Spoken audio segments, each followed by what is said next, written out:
And we're talking about masks, people wearing masks in basically closed enclosures where there's a lot of contact between people or could potentially be contact between a lot of people.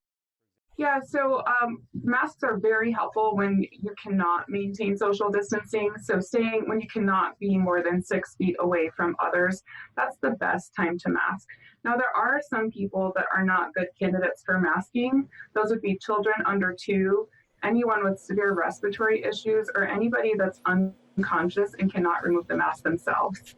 So for a typical errand, for example, if I were to go to the supermarket and I'd want to wear a mask, that's one thing. But what about gloves? Do you think it would be necessary for just the average shopper to wear gloves in a setting like a supermarket? No, I don't. And actually, I wanted to show you a demonstration if you have a second. Sure. So I'm going to put on gloves. So these are just normal gloves.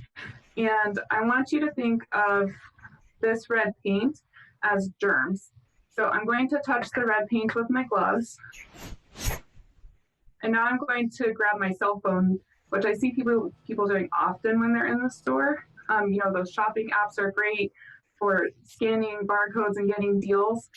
So then what happens is you grab your phone and then you contaminate it with the germs.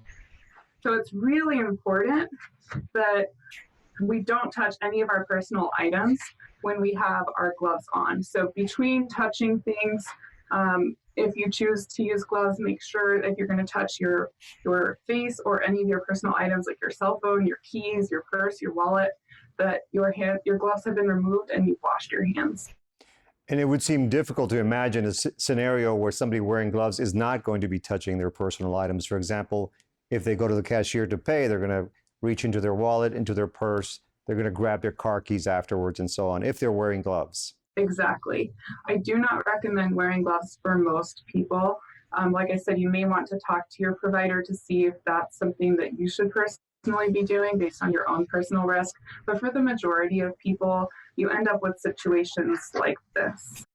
Are there any other common missteps or things that get overlooked, proper protocols when it comes to masks or gloves? So we talked about gloves. To add in for masking, the safest way to put your mask on is by touching what we call the ear loops. These are the parts that hold the mask up onto your face. Some people have straps, or some people have ties. I made this mask at home and it just has hair ties as my ear loops. And so the best way to do it is to grab the ear loops or ties and put it on like this.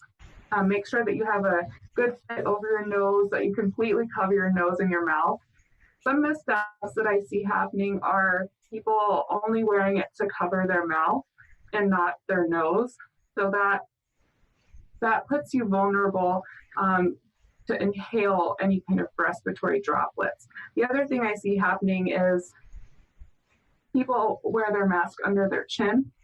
So the way that you grab the mask, most people grab the mask to pull it under their chin, is from here. And we know that this part of the mask could potentially be contaminated with droplets. What you've then done is contaminated your hands. Imagine that red paint is on my hand, and everything I touch after I pull my mask down and back up could potentially get me sick because it's now contaminated as well.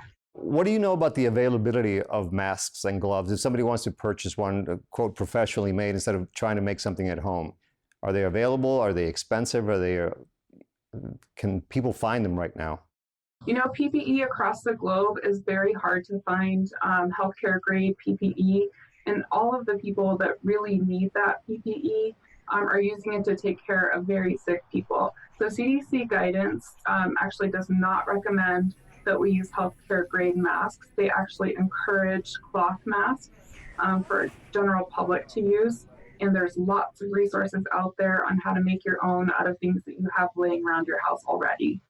Would you like to comment about the fact that some people are getting upset about others who are wearing masks or getting upset at others who are not wearing masks? The only way we're going to prevent another surge in our cases and locally and across our state and nation is to work together. So none of these protections that we've talked about alone will keep you 100% safe.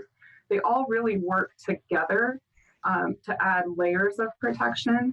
And when we stop doing one of those elements, like not masking when we're out in public, then we're putting ourselves at risk by persons that could be sick around us that may not know they're sick yet and share their infection with us.